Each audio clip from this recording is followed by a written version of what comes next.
created early, and we're all gonna be holding the big banner, so that it'll show our big logo, and it'll give some branding to that. So, we want everybody to come in February. Of course, I know you will, because Perry's gonna be there. But the last thing I want to say, when we've just been doing a lot of things, getting things online and sending things to early deadlines on publications, and so we're doing a lot. The last thing that I just wanted to say real quick, Mountain Brook Magazine is doing the Best Of competition, and for the next 2 weeks they're taking nominations. So if we get in the top 5, we can go to public voting. So in February. So if you want to see us do this, so we can put this on our news releases.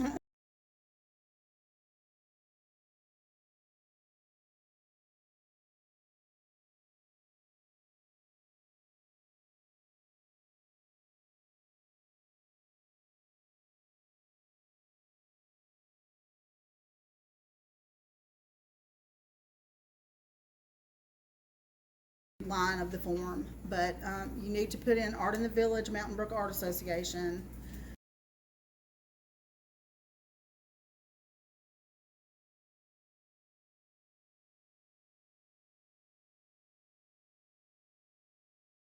Right. So you can make a nomination once a day. So let's go. Let's try to do this. It's not hard at all. You can either scan the QR code or you can go to the link. Yeah. So next. Okay, good morning. I know we're here for the demo, but I know that many of you came just to sign up for volunteering for our show. So I have these, I made 4 sign-up sheets. The only reason I did that is because you need to read a little bit. There's several pages, you have to make your choice there. And I wanted to save some time. So only sign one. If another one comes to you, just pass it on, and the pens will probably fall out. But some people have already signed up through email, and your names are on here. So thank you so much, and we're looking forward to a good group. And Yes. one thing we need on setup and breakdown, and Laura Howland's gonna be helping a lot with that. We need a couple of strong men with a truck. So, 2 men in a truck. No. 2 men and 2 trucks. Thanks, Beverly's. Okay. Now, really, does anybody have any questions about anything that we've? Yes. We have a date for that show. May 4th. May the 4th be with you. Hey, there you go. It's always the first Saturday in May. It's the first. We've started to where it is the first Saturday in May, so it won't be the Mother's Day weekend. There's some other things that we've, moved it around for, but we've stuck with that for the last few, and it's worked out well. So, okay, Martha, ready for the program. I don't know if it's turned off or not, but. Hello. Yeah. All right. Because I'm a quiet speaker, so I'm so glad to see everybody here. And there are a lot of new members and a lot of returning members, and that's exciting. I'm so glad to have all of y'all here. And I want to meet all of you. I've met some of you up at the table. I first want to talk about or ask Lenita Moats to say a little word. She is going to tell us about a really exciting event or series of events she's hoping to do at her farm. If you've ever had an opportunity to go to her farm in Montebello, it's beautiful. We've had some plein air events there, and she's going to tell about an exciting thing she's going to be doing there. So we'll let her just stand up and speak for a minute. So, okay. In just a minute. Go ahead. That's fine. Okay, just right here. Can y'all hear me? I'm pretty loud. Anyway, so we purchased 5 years ago 40 acres out, like she said. It's off the Shelby County Airport exit. And there's a lake or pond, and there's a pool, and there's cacti, and there's sheep, and there's a trolley, and there's all this stuff. So we've hosted the Alabama Plein Air Art out there every year in May for the last 3 years. And it's been our vision to, there's a warehouse on the property, and it's been our vision to make that livable, and then to host artists to come in and do workshops. And so yesterday I scheduled several in Patrick Saunders, if anybody knows him, he's like big time, he goes all over the country. He's coming in September for a 3-day workshop. Barbara Davis is coming in May for a 1-day workshop. And Marjorie Hicks, I don't know if you've heard of her, she's coming in March. And I'm hoping to just continue to get these big names from all over the country to come here, so you don't have to go to Atlanta or Nashville or somewhere, you can come here. And the beauty of this is you can stay at our place, because we Airbnb the house, and there's a cottage, and we're hoping one day to build a tree house there. So it's really cool. I'm telling you, you will not be disappointed. And so I guess that's all. Oh, that's why I have this, because I don't trust my memory. Yeah.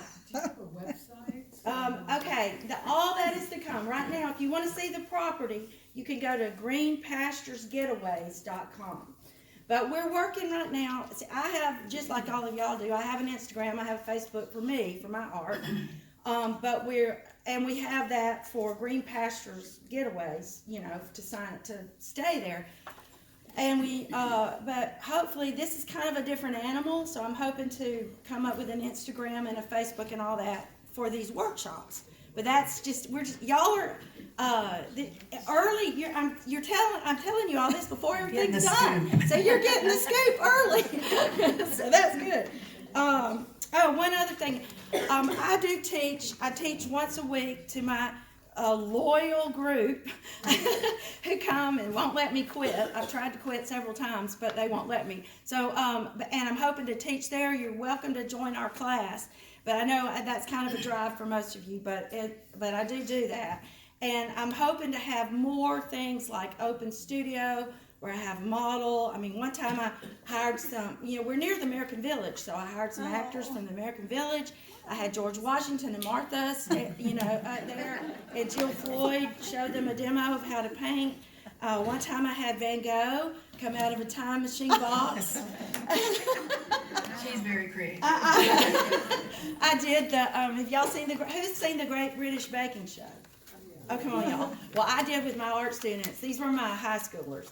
I did but I'm not doing that anymore. I did the Great British Art Show. They had to have a technical challenge and a showstopper, but it was all art. So it was just super cool. And I even had, y'all, I know this is supposed to be brief, but when they would come to class, I would go into my British accent and I'd say, "Tally-ho, welcome, all students, come on in." And they would come and they'd stand around, and I'd make them stand up and put on their apron and work. It was just funny. You have to see the show. Okay, so that's all, but there'll be more info to come, and if you're interested, you can get in touch with me. If you don't know me, Martha knows me. You can get in touch with Martha. She'll get you in touch with me. Or Pam Truitt.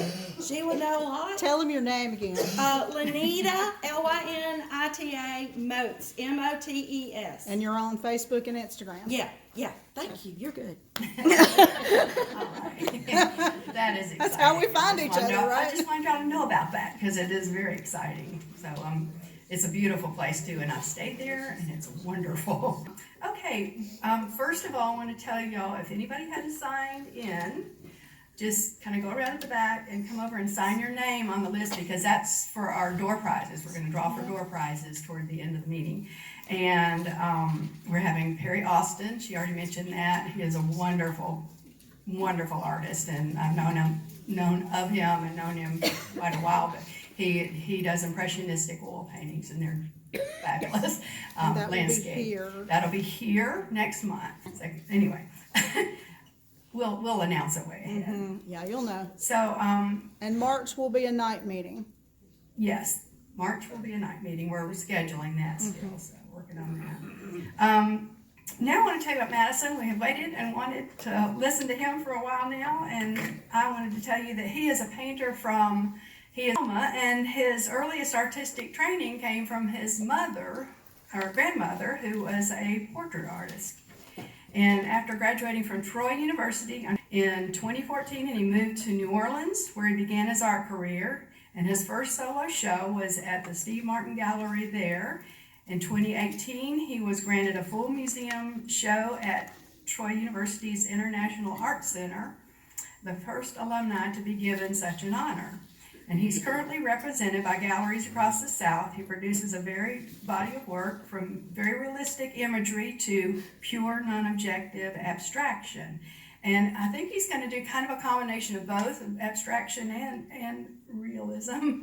But he is going to talk to us about that, and wanted to mention that he is teaching at Forstall, and I think flyers went around about his class. If not, you can pick one up here in the corner of the table. But he teaches on Thursdays. Where are you, Madison? He teaches on Thursdays. What time?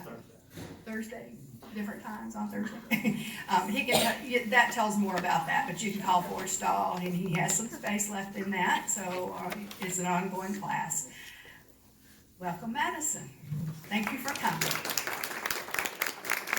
My name is Madison. I know some of y'all in here, some of y'all I think are students of mine. I recently moved to Birmingham about 3 years ago after living in New Orleans for 5 years. Only child, and life brought me back to Alabama, so here I am, and I'm very happy to be here. Been teaching at Forstall now for about a year. I have a studio there upstairs, and I'm easy to find. Our class is non-objective abstraction, meaning we don't look at anything when we paint. So it's everything comes from our mind, to the surface brush. I started off very realistic. Portrait painter. There was one period in my life where I thought I was going to grow up and be a portrait painter.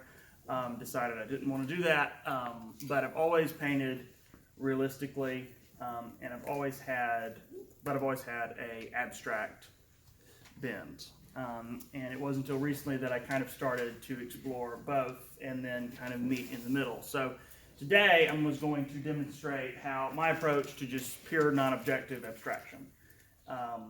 Again, there's a lot of abstraction around these days, and I also have somewhat of a design background, and so what I would do is I bring my background in realism and naturalism to abstract painting. So there's no pouring, there's no dripping, there's no splattering.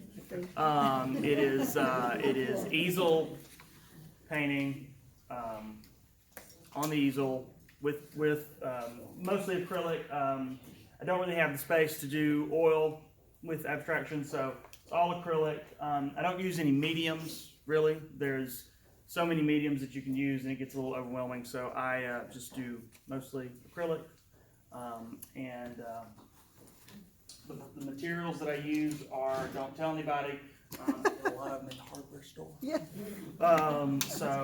Because I use my oil painting brushes for my abstraction because I like the look of it. So today, what I'm going to do, I've got a photograph of a painting that I did a few months ago, and I've cropped it to a detail. Okay, so I know no one can see this, but so that's kind of what I'm going to be focusing on today. One thing that we do in class is sometimes we'll do a series of 4 10x10 squares, okay, and we'll paint them flat, and we'll kind of think of them as color studies. We'll work on them simultaneously, each one, and then we take one of those, and that becomes the color study for our big abstraction. So I have a lot of students who only paint small. I've got some students that paint 40 by 40 and up. So it's all varied. So basically, I'm going to just start out today. Feel free to ask any questions. I can talk to a wall and have a great conversation.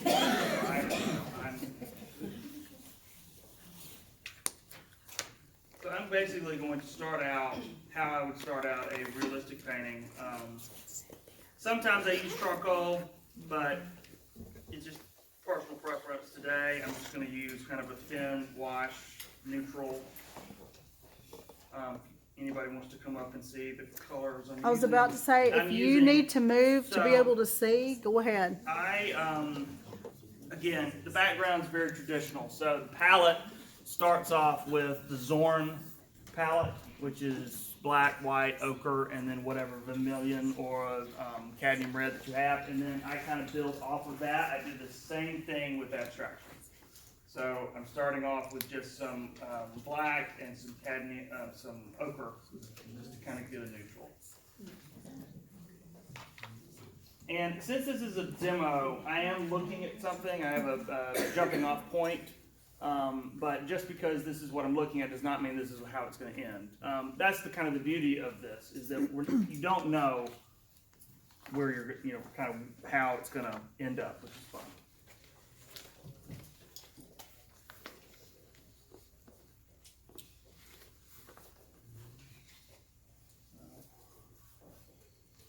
Also, the beginning drawing, you just kind of really want to loosen things up, break that spell of that white canvas.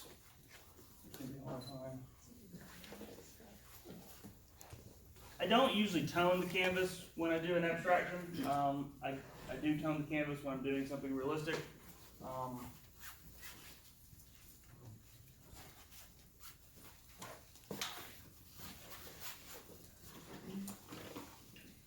What is your inspiration that you're looking at that you're? This is a detail of a 48 by 60 abstract that I did a few months ago, and since I'm doing a square today, I have an app on my phone called Snapseed, which is a really great photo editing app. If you've never tried it, you should download it. It's really wonderful. Say that slowly. Snapseed. Snapseed. It's one word, free app. It's all I use for editing photographs, especially for paintings. It's just really good. But they have a program in the app where you can crop it and you can set it to whatever square format you want to. It's kind of fun to take a large image and set it to that square and kind of see how the details look differently. So it's been fun. So this is just a very small detail of a much larger painting that I'm kind of working with. Basically.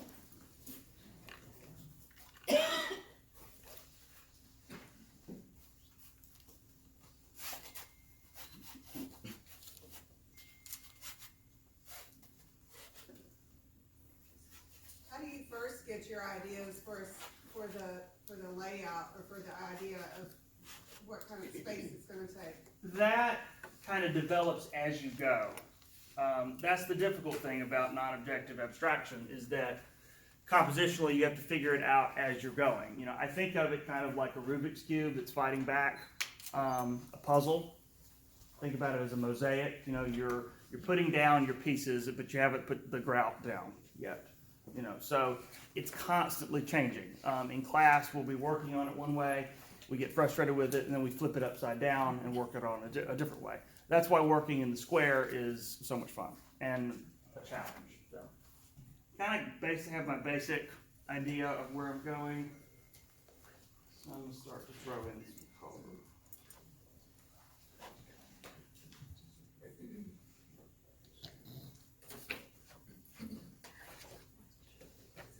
Isn't Barbara Davis the sweetest person in the world? Yes, she is. I've known Barbara for a long time. Again, these very, I just love these hardware store brushes because they hold so much paint. Yes. And, once they're done, you can just throw them away. Can I ask the group a question? I'm Yeah. just curious. Like, I remember the first time I started painting an abstract, I thought, oh, I can do this. And it was harder than I thought. Raise your hand if you've ever tried to paint an abstract. Try does the operative word. Yes. That's very interesting. Thank you all. If you're a realistic artist and you want to start doing abstraction, you think about it in the way of you take all of your skill set that you use to paint a portrait or landscape or whatever it is you're doing, but you're just doing it in an abstract way. You're still applying the paint the same way you would if you were painting something realistically. You're just taking off those parameters of the naturalistic image. I mean, I paint the same way abstractly that I do realistically. I do try to keep my colors clean at first, just so I don't get too muddy right at the beginning. Do you use those same brushes when you paint realistic? I do. Okay.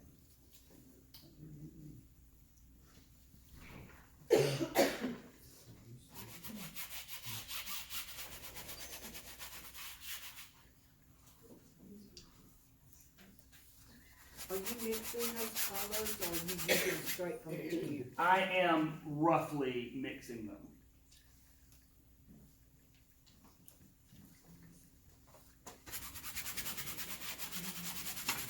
So what is in that green?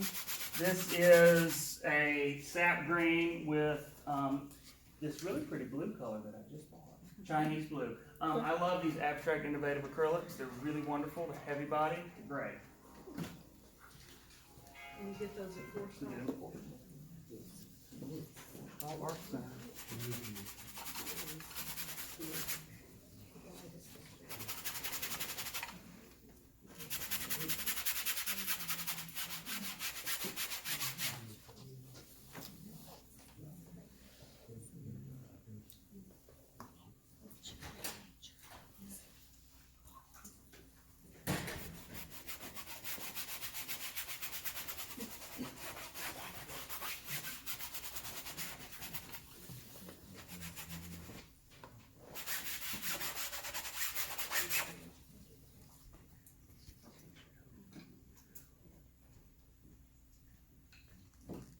Mountain Brook colors so far.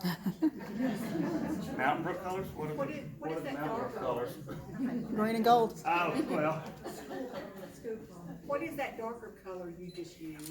this is a mixture of black with a little cadmium red.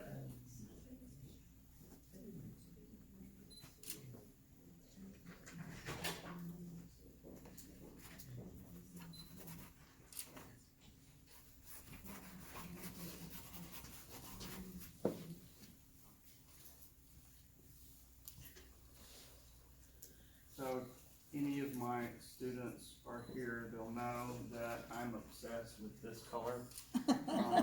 My Thursday abstract class could be sponsored by this color. This is Venetian pink. It's really, really beautiful. Is it a pink or is it a coral It is a pink? coral. Yes. You'll- See, I would be the same. That's why I love your work, I'm sure. Yep. Yep, that's beautiful. So do you start out balancing these blocks of colors? What is your aim?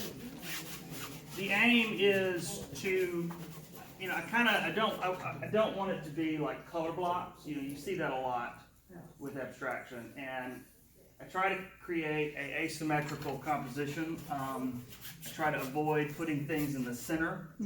I try to avoid tic-tac-toe, crosses, things that our mind kind of naturally try to do. We try to put things in, you know, in order. Indeed. Also, I try to keep my colors somewhat balanced.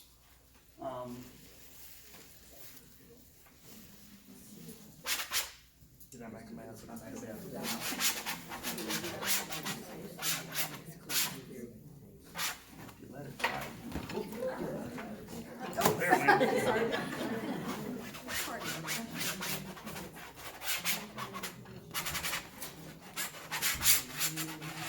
Got it?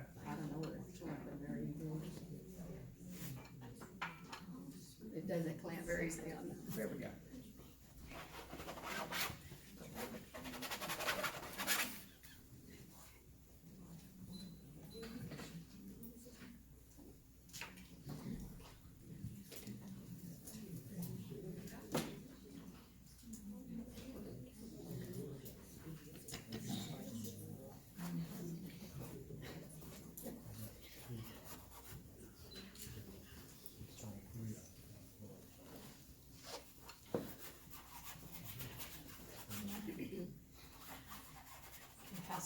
Housekeeping, sorry.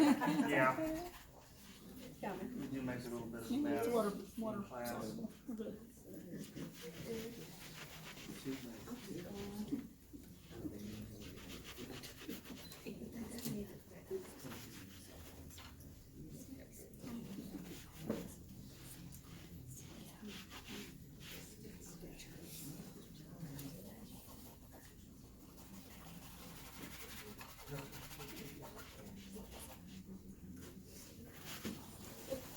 Trying to also constantly move around and not focus too much on one spot. You know, the goal is to have, you know, an abstract painting where your eye is constantly moving.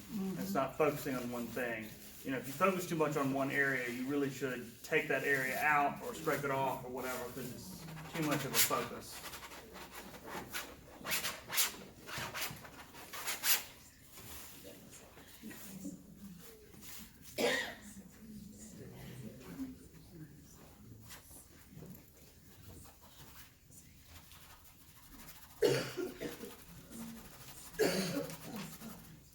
You know what I'm saying? Barbara's abstracts. No. They exist. I promise you they exist. She had a studio in Montgomery with another artist named Ruthie Carlson for a while. And I was over in her studio, and when I go to another artist's studio, I have a tendency to rummage. And I was going through her stuff, and I saw a watercolor pad. And they were all abstract. It was the first time I'd ever seen Barbara Davis abstracts. I was shocked. Don't tell her I told you.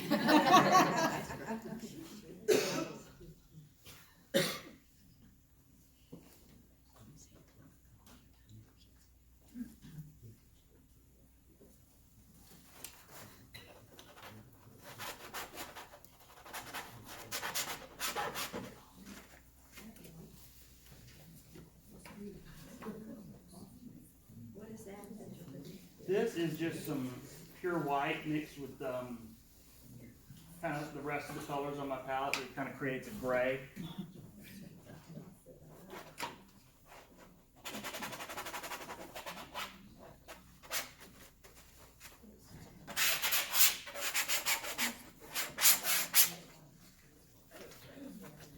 You ever leave blank canvas for your white? You know, there was a period where I did, and I got to a point now where I really like to see the all over covered surface, lots of layers. You know, there's not, I could be wrong, but I haven't come across many artists here that use a lot of texture. And I really love texture, a lot of it. So I try to. If you leave the canvas bare, do you know if it ever turns yellow on you later? Gesso canvas shouldn't, depending on whatever environment it's in. I mean, eventually, probably, but not anytime soon.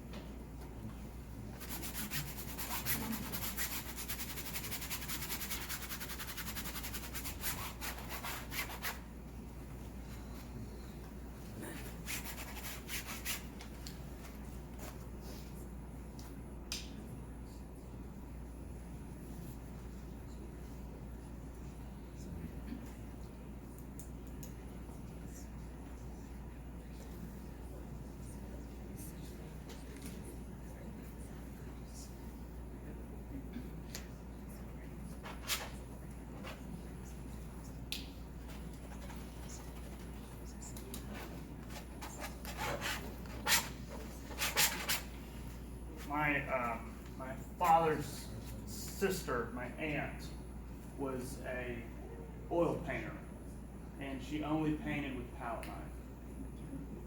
She used she had a few brushes. So I've always enjoyed palette knife.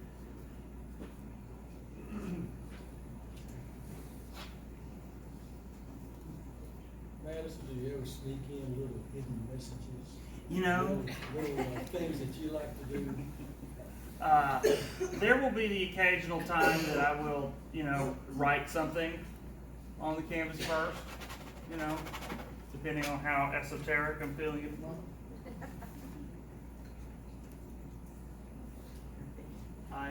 I try to avoid seeing imagery in the abstraction, but because the beautiful thing about it is that, you know, everyone's going to see something different, which is what makes it wonderful. I had a show at Canary Gallery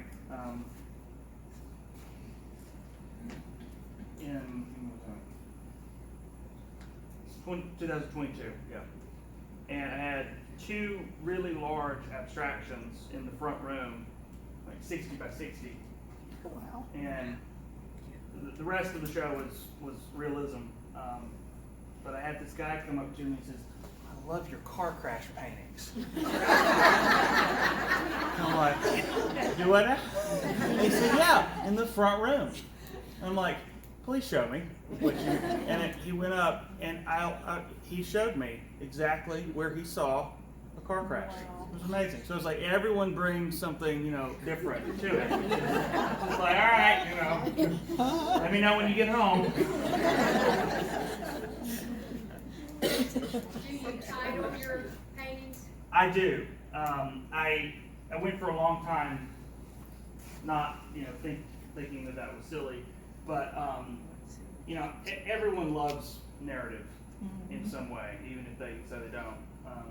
So I have a composition notebook that when something kind of hits, you know, a saying, a verse, or whatever, I write it down. And when I'm really struggling with the title of something, especially an abstract, because it's difficult to title an abstraction and people not think that you're, you know, pretentious. So I go to that book and I kind of thumb through it until something pops out at me.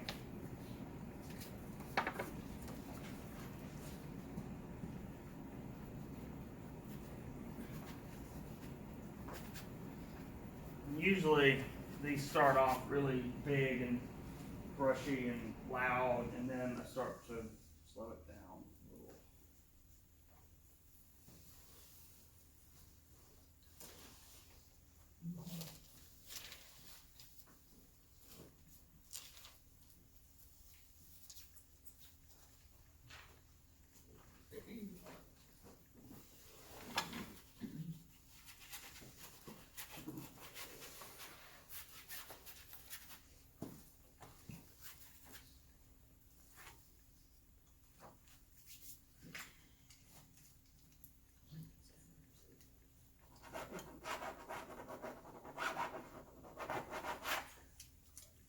These abstract acrylics are also really great because you can put different nozzles on them, and you can actually use the tube of paint to draw with. Which is kind of fun.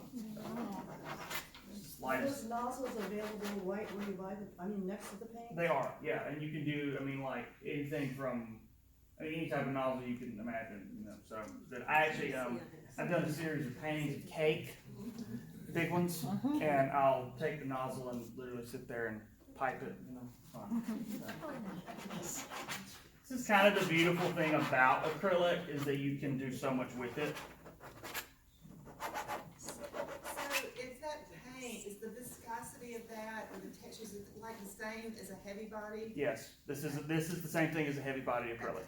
And if you let these sit out, they will get like more like dense and like you can barely, especially the cadmium yellow for some reason gets really, really dense. But I just love them. I had never used them before. When you say let them sit out, what do you?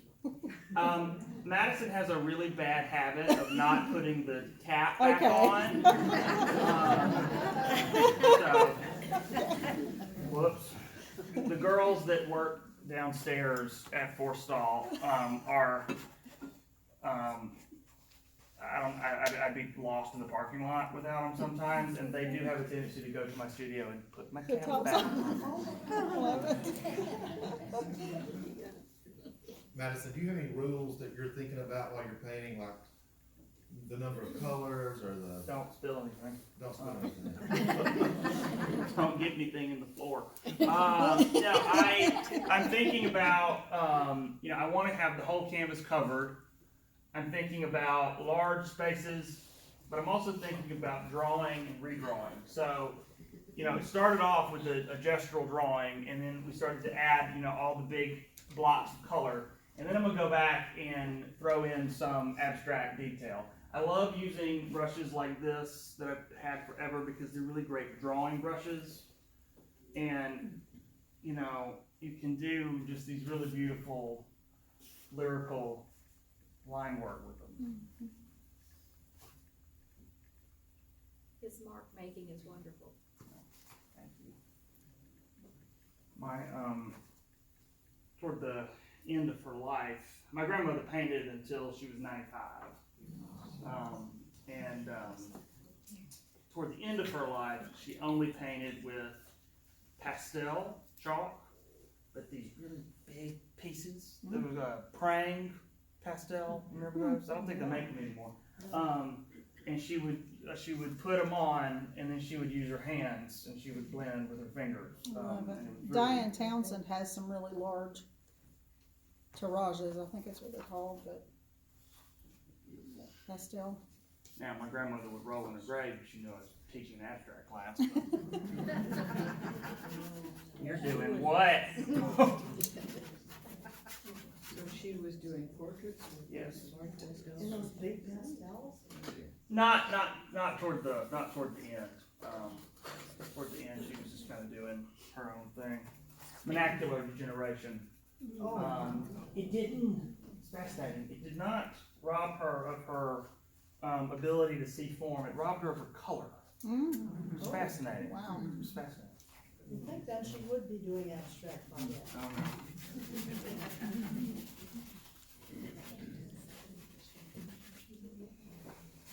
Do you paint the sides of the painting? I do. I paint my sides black. Started doing that recently, and I just really loved it. I used to paint the sides gray, but the black just really stood out, and if you put it in a photo frame, it really sets it, back, and I just loved it. Do you usually frame all your paintings? If they're the thick edge, not usually. I have a tendency to collect vintage frames. That silver piece, that silver frame over there, that was a frame that I found, and it just worked well with the bust. So a lot of the smaller pieces will kind of get, a more elaborate frame.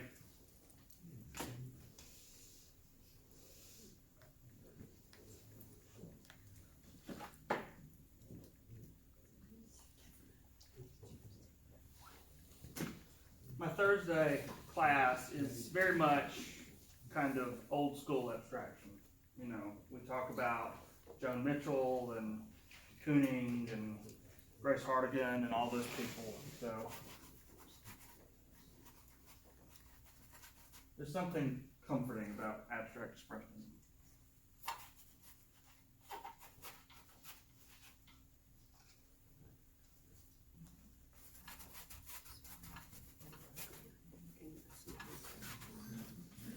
I also feel that if you are struggling with color, abstraction is a great way to work some things out. I was never properly taught color.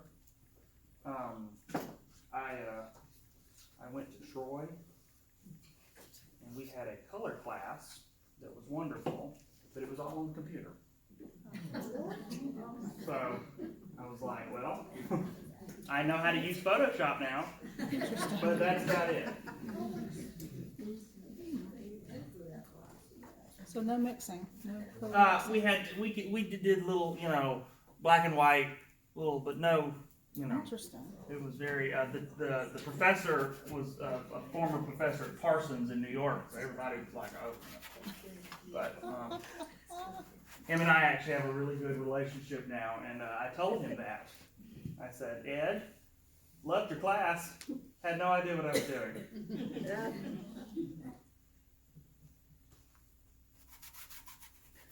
What was his answer to that? He changed the curriculum.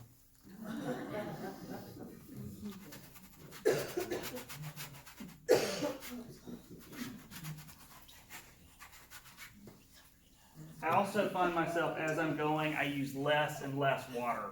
So by the end of it, it's just all dry brushing, which I love. Because I love that. That's what gives you your acrylic, that oil paint look. You know, if you use bristle brushes, you don't use a lot of water, you kind of heavy-handedly apply the paint. That's what's going to give you that kind of oil look. You ever use retarder? I don't like to use, the only medium that I use really, this is a light dimensional watercolor ground.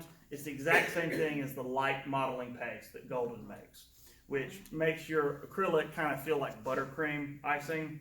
I don't like gels. I don't like the retarder. I've used it, but I love the layering so much that I like my surface to dry and do another layer and dry and do another layer.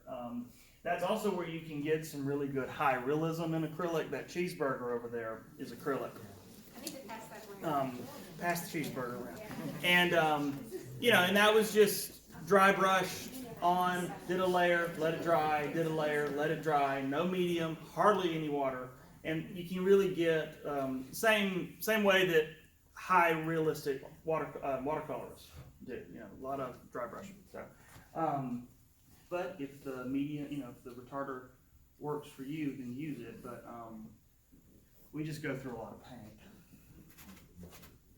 Are your Thursday classes continual or? Every day, every Thursday. You don't Every Thursday. join at a certain time? So it's, you know, it's 4 sessions, 4 Thursdays. We have a new thing that if you want to come and try it, just for the day to see if you like it, you can come on the first Thursday. So yeah, just to make it a little easier. So. But no, it's every Thursday, unless it, no.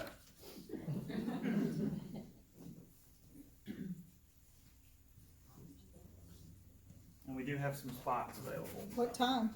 It is 1:45 to 4:45. So you're leaving here and going there? I am. So if everybody leaves here today and shows up at your class. Come on. Might be some issues in the parking lot, but nothing we haven't dealt with before.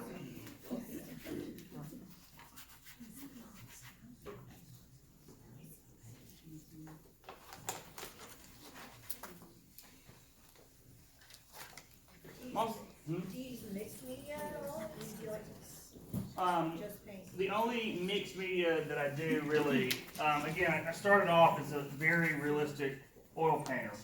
So what I'll do is I will do an underpaint, say I'm doing something realistic, I'll do an underpainting in acrylic, full thing, kind of work out all my issues first. And then I'll do the last 4 or 5 layers in oil. And that'll give you that real, you know. Other than that, not really.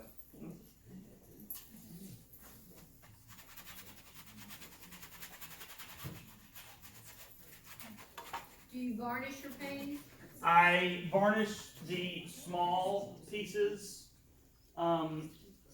Working like this with acrylic, heavy body acrylic with not a lot of water, if you keep going and, you know, heavy layer, scrape it down, heavy layer, scrape it down, your painting will kind of start to develop its own sheen.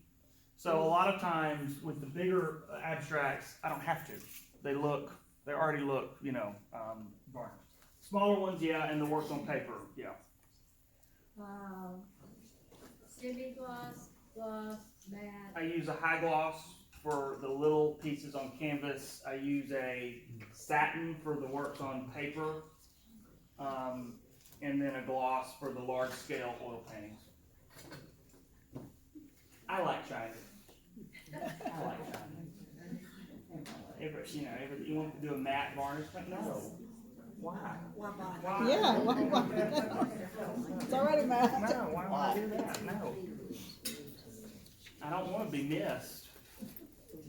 I did resin in college, and that was a mess. I do not advise it. Last time I was in Santa Fe, I asked one of the galleries why I wasn't seeing resin on the paintings anymore. And he said that's because they had too many returns of $10,000-$20,000 Right, paintings yeah. because it was yellow. Yeah. Right, if you don't use the right kind, if you don't do it properly, it will yellow, and that's why I don't do it. But it was fun to do it in college. I also tried to do encaustic in college. And how did we like that? Well, my advisor at Troy, Pam Allen, was a very realistic encaustic painter. So she painted realism in encaustic. It was amazing because it was textural and really great. And I was like, well, I want to do that. So she set me up and whatnot. I had the DeMar crystals and the paint and everything. I'm going to town, and I don't need to be left unsupervised because no one told me that I couldn't heat up the turpentine. So I'm in there making mustard gas, and it was not good.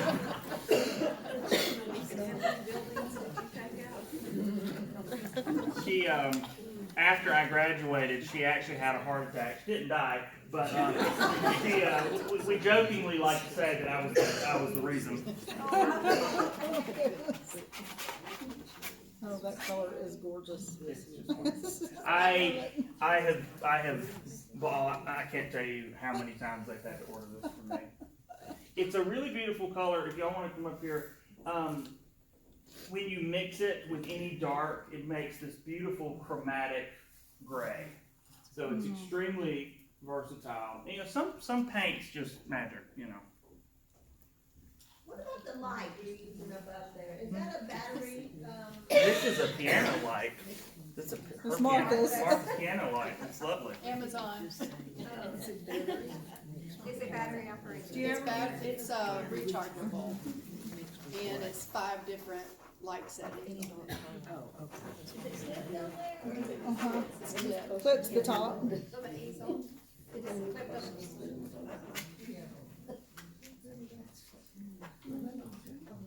Madison, when you're laying out the colors, Yes.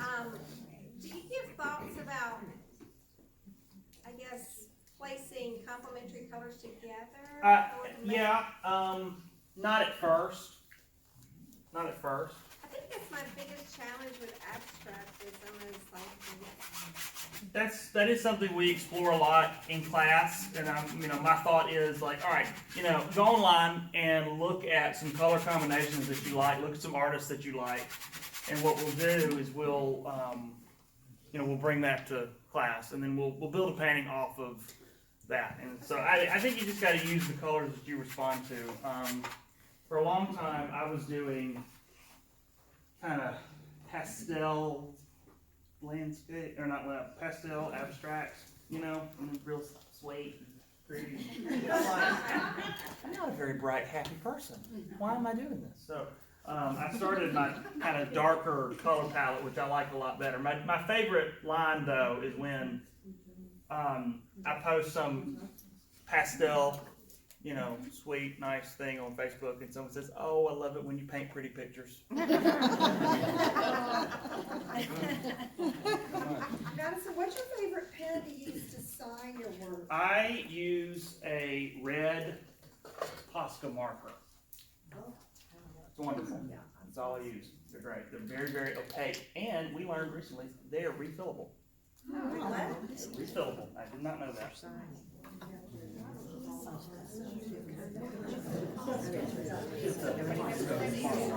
Yes, the water-based marker. They're really great and they're just beautiful. It comes POSCA. Where do you get the stuff to refill it? They sell it?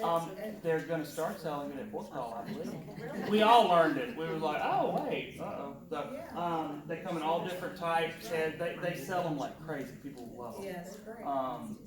But I'm never really known like a lot of people that are really into markers, people that are into markers, and I'm just like, I know what I like, and when you find the right one, and I found the right one that's perfect for me. So. You said it's water-based, but it dries. It's water-based. It dries. But if I if I sign it, I don't like it, I just take some water, wipe it off, and then but it's opaque. which I love, and it's just got a really good. So But I it think dries with a plastic finish like acrylic does, or? it dries with a matte, you know, but then you varnish it, it's fine.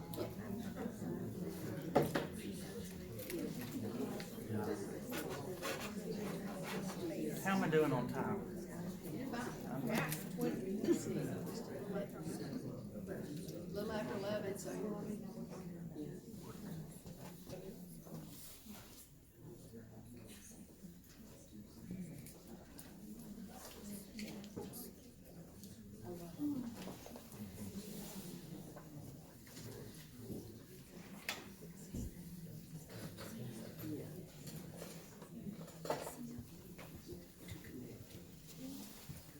Do you have a favorite time of day to paint? I have no natural light in my studio, so yeah, anytime. I'm hoping that that will change eventually.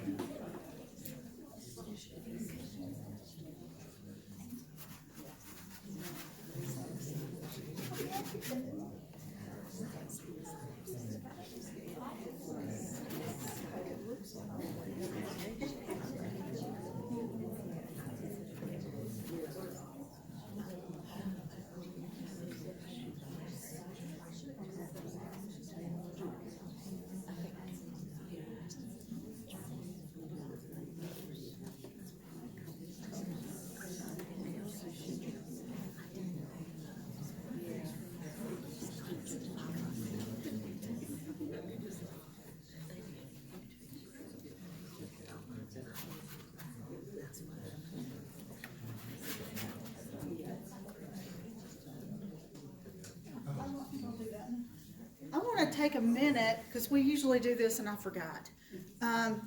We'd like to recognize new members. And so, Han, would you introduce yourself to us?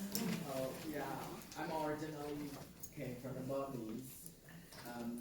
Yeah, I just immigrated last year. Welcome. Yes.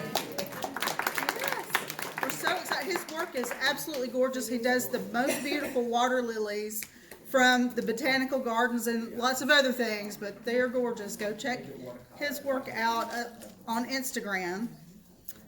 Do you have Facebook too? Facebook too, Yeah. Instagram too. Okay. And then is Beth Neal here? Beth? No?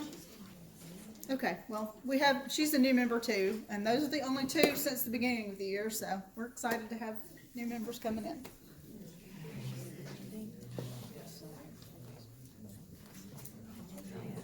Back to Madison.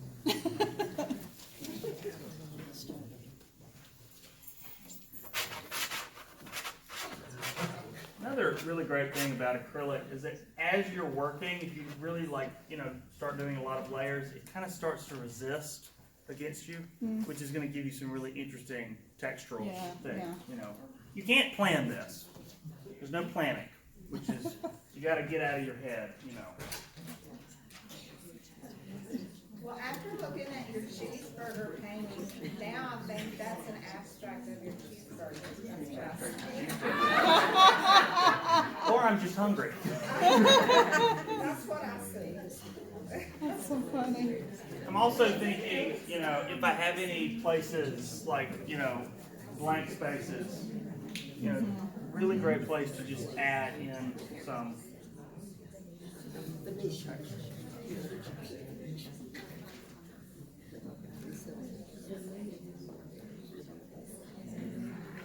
I think the hardest thing with abstract is how do you know when you're done? It tells you. You can just keep playing. Yeah, you can. That's the hard part, is that you can just keep going and going. You got to get to a point where everything kind of feels like it has a rhythm to it, and it's cohesive. There's not too much jumping out at you at one time.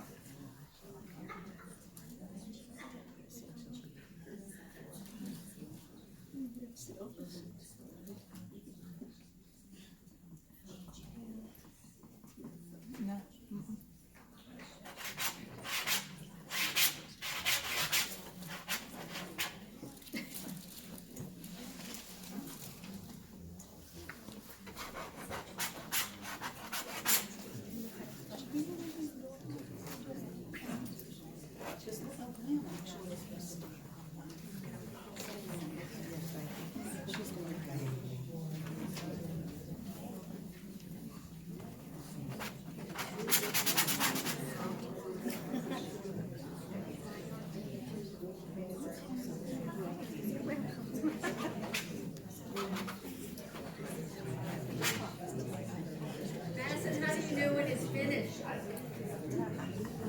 great cosmic question.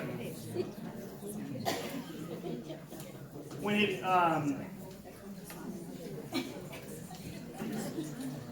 kind of feels cohesive, when it feels even, when it feels like it kind of has a, doesn't have too much weight to it in one place.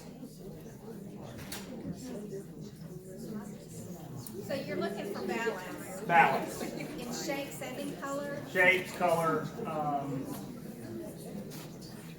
I kind of honestly, this sounds funny, but like I paint it until I work on it until I like it,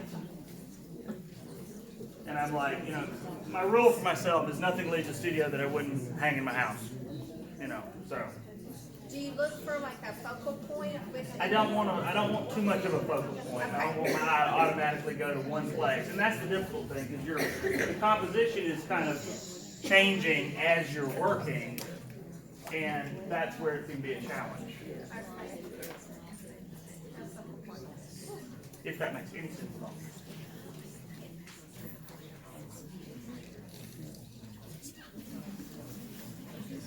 What's your favorite paper? My favorite paper right now is the Caudy paper, which is what the cheeseburger's on. It's an Indian watercolor paper. It's stunning. You can do watercolor, acrylic. It doesn't warp at all. What is it called? Khadi, Khadi. Really beautiful, heavy duty, doesn't warp, and I just love it. You know how, again, like the marker, you find that right magic material. It's like, oh, this is my paper, and it's just really great. It comes in a stack, comes in multiple sizes, and I just love it. Spell that again? It's a Khadi.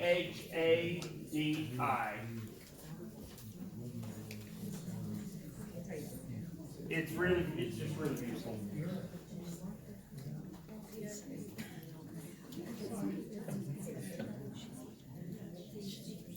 They sell it at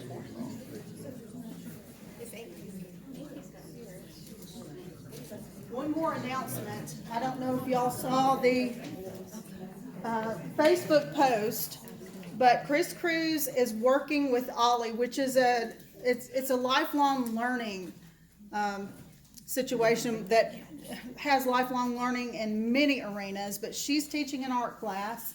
She's got the magazines back there that are full of all kinds of information on their classes. It's OLLI. And I had never heard of it.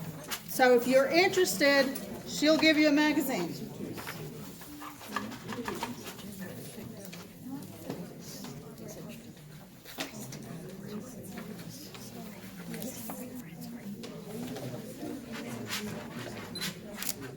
And don't leave, we're about to do door prizes. Tim Blanton. Come get a door prize.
Yes. Yeah. Hey, if y'all can kind of keep the chatter down for a second, he's answering the question. Did you hear the question? Is there a ratio of finer details to larger shapes? It starts off with the big shapes first, and then I go to my smaller drawing brushes, And so I would say it's probably 60-40, you know.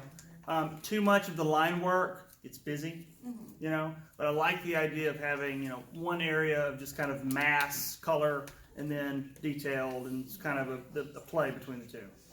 And that's where the brush comes in. 60-40 of what, though? 60% big, Your time, 60% big shape, 40% your, you know, kind of detailed mark making. You also, like, we talk a lot about mark making in class on Thursday, because I think of mark making, you know, you think of it as your signature. Only you can make the mark that you make. So if you think about it as a personalized thing, I really think that's a very helpful way to kind of look at it. We do a lot of abstract studies, abstract line work, and kind of just a lyrical abstract language. And that's why brushes like this are so good. And we don't, you know, in class we're not doing this.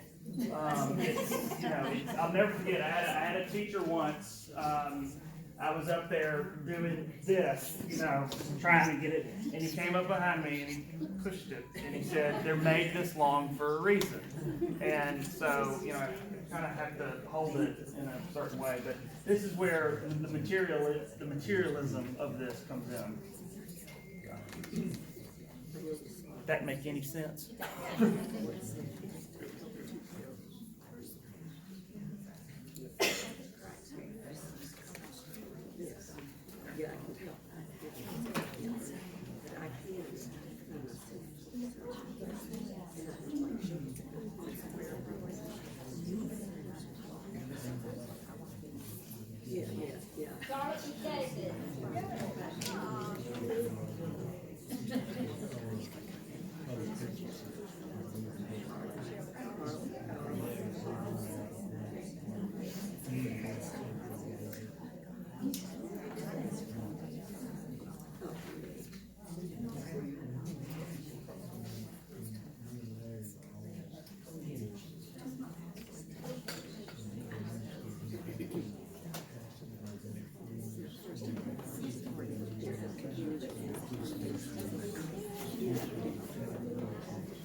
Come get a door prize. Just anything in the box. Whatever you like.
I am scraping it down.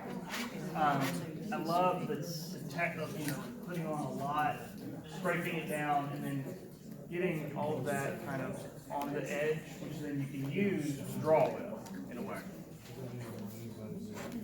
And as it dries, you get under layers that are textural. There's an abstract underneath that house. And then there's a house underneath the abstract. So.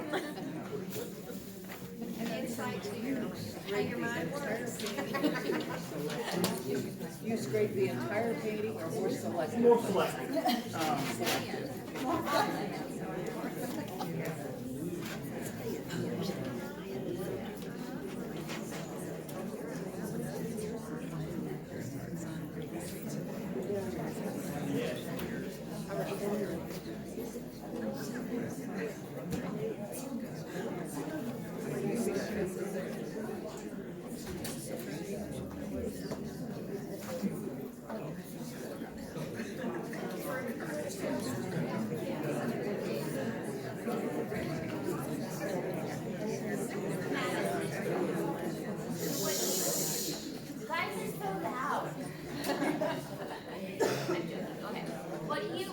What do you think of using, like right now you have a lot of like warm gray tones and they all very much like are a happy family together.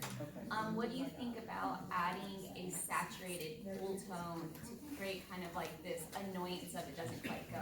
Yeah, I would do that with a light blue,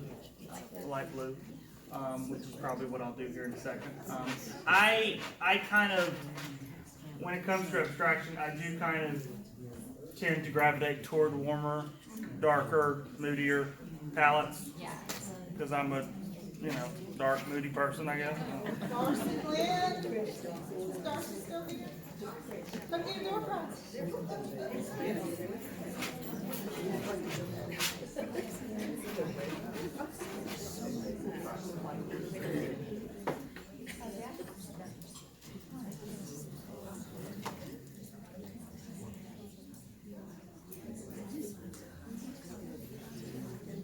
Yeah, so like you were saying with that high key color, a little bit of this Chinese blue and white. Talk about saturation, it's really going. Right, so talk about where you're gonna place this and why you're choosing. Is this, Yeah, this is Pressure. this is where we need. I mean, I know it's speaking to you. But why? So I'm thinking, obviously you don't want to put it dead in the center. Right. So, Why, obviously. because that's the only thing it's bad as that. It's the only thing that you're going to focus on. Study with like a black and white photo? I will, yeah. Most of the abstracts I take photographs of, I put them in black and white.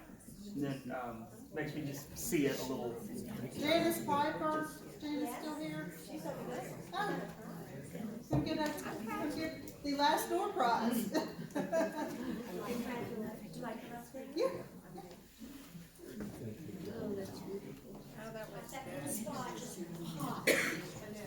Also, alright, another thing, like when I'm thinking about, alright, I want a pop of something vivid, I'm gonna put it in an odd number of places. So that's where your rhythm comes in. So if I've got that high key blue, I'm not gonna put it in 4 places, I'm gonna put it in 3. Yeah. If you lose something that you like by kind of going with your gut and like, painting over a section and you're like, oh crap, I really liked what I had there. Yeah. Do you try to get it back or do you No. try to just move on from there? It's like life. Yeah.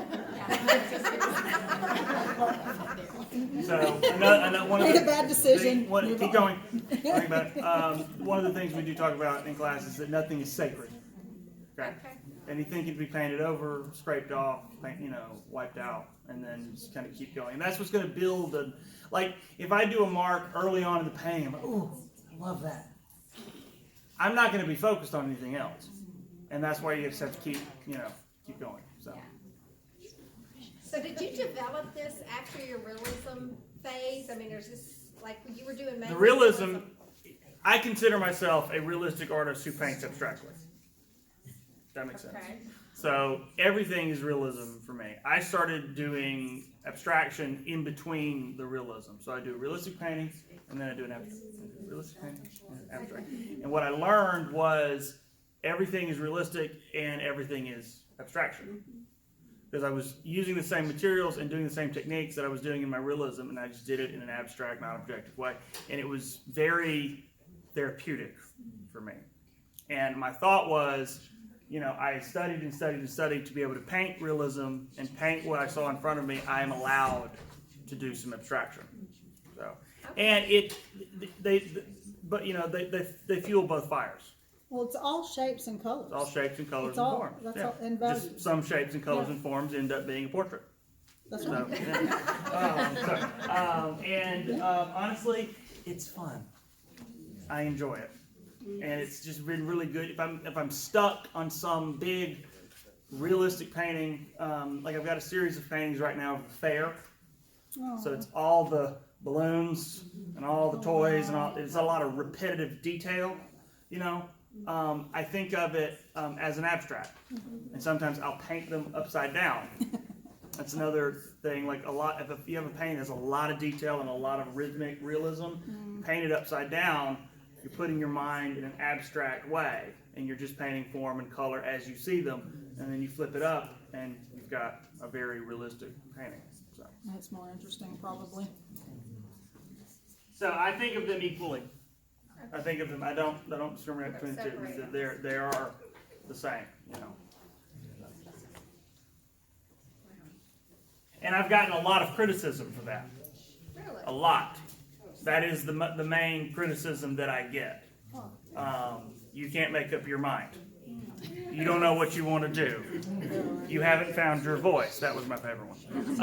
That was by design. That was by a designer in Montgomery whose name I'm not going to say.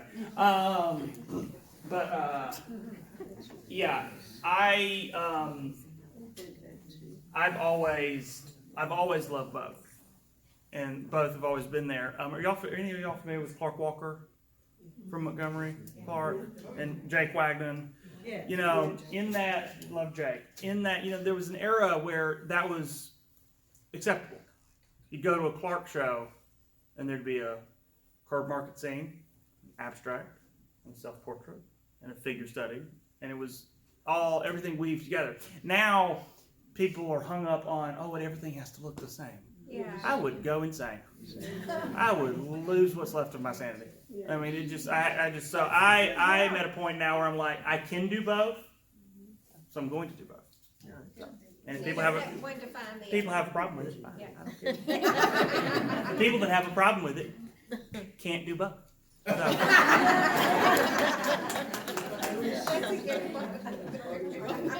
If it makes you happy, do it. Do it. In an exhibition, would you exhibit both styles? Yes. So where's the bust, the statuary? So I love the idea of going into a gallery and having two massive abstractions, big, bold, and then a very small, realistic painting in between.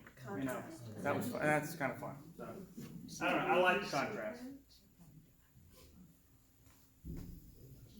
Are there other art things that you do? Because so many of our artists do other things that are creative, but not necessarily painting. Like what?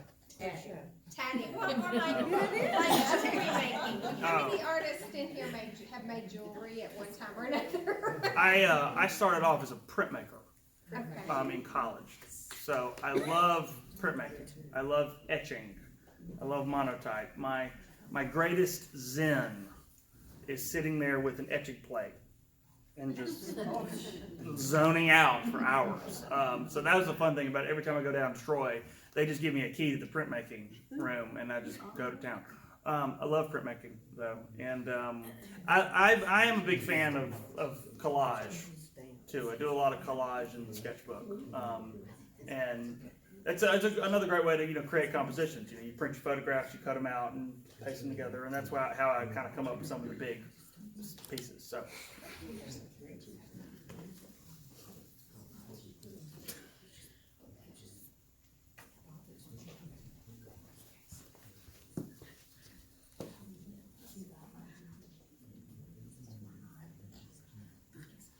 Maybe I'll try and cross it again. Question, when you're like, sometimes in my abstracts, there's like areas that don't feel as mature as others, for lack of a better word. And sometimes it's like a color's off, or it just feels like I haven't added enough layers, but doing more makes it all look the same. Are there ever like, do you go for more like, okay, it's a color missing, or like what does your gut tell you when there's areas that like don't feel as I don't know, like sometimes they just feel kind of young. See, this is why abstraction is difficult. Yeah. It's difficult to put it into words. Yes. One of my favorite quotes, I like to say, my favorite quotes about abstract painting is someone said, non-objective abstraction is to painting as jazz is to music. So you think about it like that, think about it in kind of these, loose terms. That's where flipping it upside down really works well for me. If I'm really struggling with something, you can ask Sue. We do that in class all the time. It's kind of a game. It's like you time it and flip it, So I would just, flip it. And, it's helpful because it makes you look at it with kind of fresh eyes.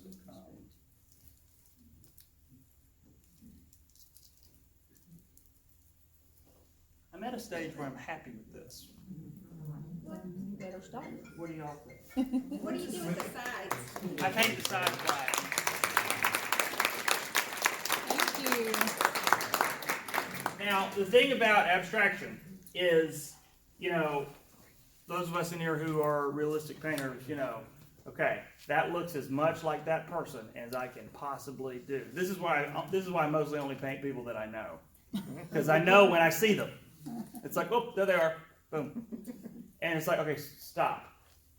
With an abstraction, you can just keep going, and going, and going. So you have to kind of you have to limit yourself and say, hey, time to, stop. Could I keep going on this? Definitely. I've got some abstracts that are, only a few layers. I've got some that are 5, 6, 7, 8 layers deep. So.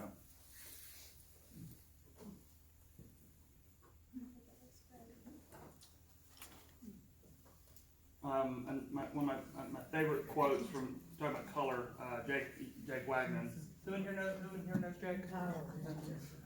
Jake told me once.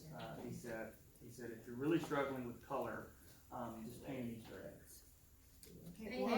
Paint an Easter egg. Pastels and forms and well, that's another creative thing I do. Every year at Easter, I paint eggs. I do these highly realistic little Easter eggs. Crafty. Do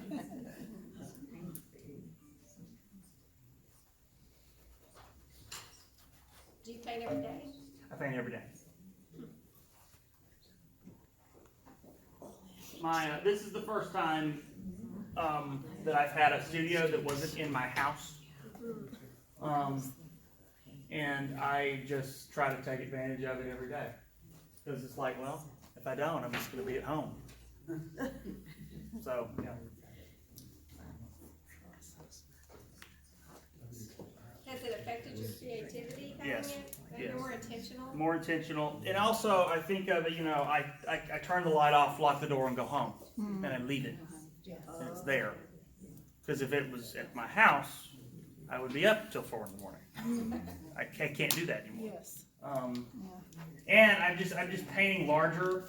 When it comes to the larger scale paintings, this is the smallest size that I do. Everything else is much bigger. Where do you show your work? So I don't really show in Birmingham right now, because there's not really many places to show. I've showed at Canary. I love Canary, but I just don't. I've had shows there. you know, there's an unfortunate disconnect. Here's my soapbox on this. Get ready. There's a little bit of a disconnect here, you know, between very traditional galleries, Beverly McNeil, you know, which is great, and your very contemporary places, downtown, you know, Space 111. But you know, since Little House closed, there hasn't been that middle ground where everybody can come, and that's kind of what I'd love to see. I show in New Orleans. You should start one. I should start one. Sounds like a plan. Let's do it. Yeah. I show in New Orleans and in Atlanta. I still show my stuff at a shop in Montgomery and Mobile. Where in Mobile?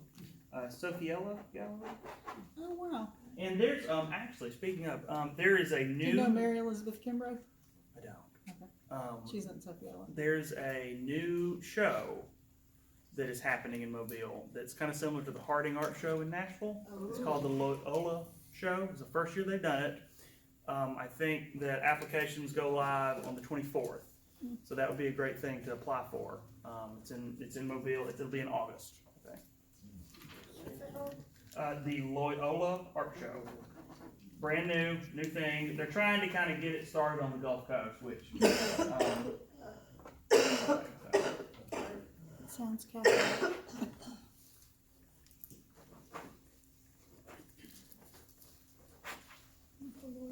Since you show your work in different regions, do you feel like there are certain places that your representational art does better than your abstract art? Definitely. Yeah, definitely. You know, in Atlanta, they love the realism because I'm the only one in the gallery that does the realism. Wow. Everybody does abstraction. So. Where do you show in New Orleans? I have showed at Gallery Orange on Royal Street. My first show in New Orleans was at Steve Martin Gallery, which was on Julia Street, which was great. I live uptown. And then I had a brief stint in the quarter. Wouldn't recommend. Another story for another day. It smells so good there. It smells so good. 8:30 in the morning.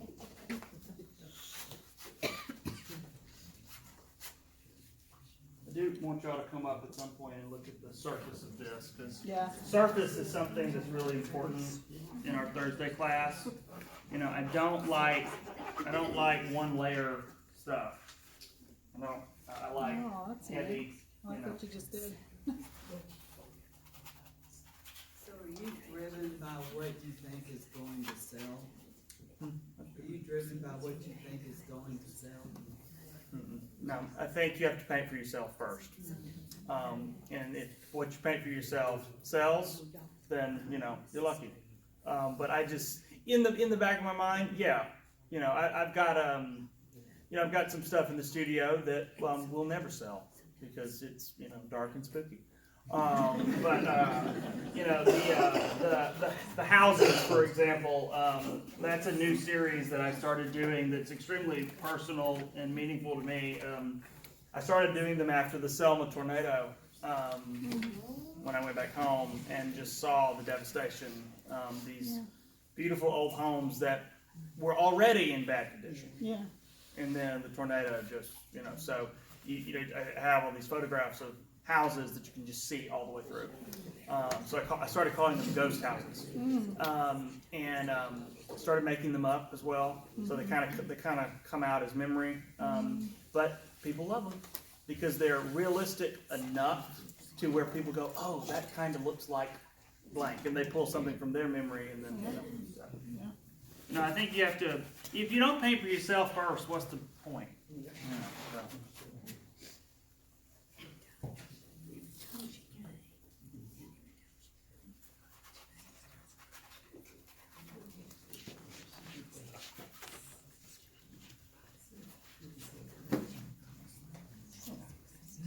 So at this stage, you know, during class, I'm walking around constantly. And I'm also thinking about the fact that I'm letting my painting dry as I'm walking around, so I'm ready to do another layer.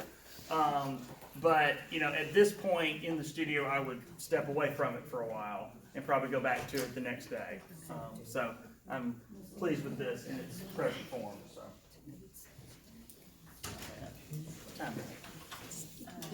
You can be done if you. It's 11:39, So we're good. you can be done or you can Perfect. continue. No, We would 11:39 is perfect. Y'all want to come up and look at it? Feel free to come up and thank you so much.